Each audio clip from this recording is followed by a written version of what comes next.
Okay, I'm going to show you how to finish off this collar. And one of the things you have to do is you have to make sure that you have clipped. And clip means to cut straight down to the stitching. So you have these open V's when you pull on them. And the clipping allows this to spread into a curve. And you're clipping down to the stitching. The whole thing's been clipped. Also, the front, you have trimmed this seam allowance, and you have also trimmed the neckline seam allowance. You did a diagonal trim on the corner. Okay, so you press the seam allowance, and before you even start, put the position of the fabric the way I have it on the board, because you're going to use the board to help you do all this pressing. So this seam allowance is pressed up to the inside. The collar seam allowance has also been pressed under. Your facing, which you can push out, you have a nice sharp point.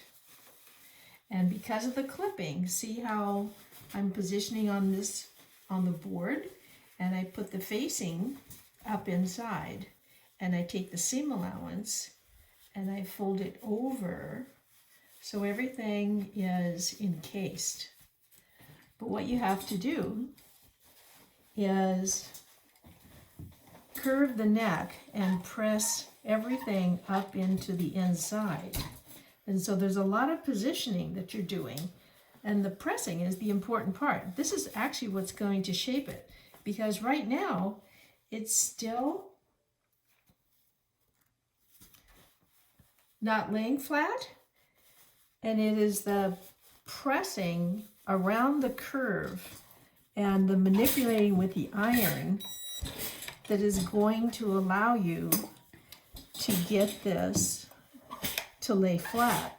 And it's not going to lay flat unless you have worked really hard on your pressing and your clipping. So everything's now inside, and I can pin this into position. So there's no more wrinkles on this neckline collar. And the reason there's no more wrinkles is because of the pressing that I did along this curve on this end of the ironing board. So you can see I have to work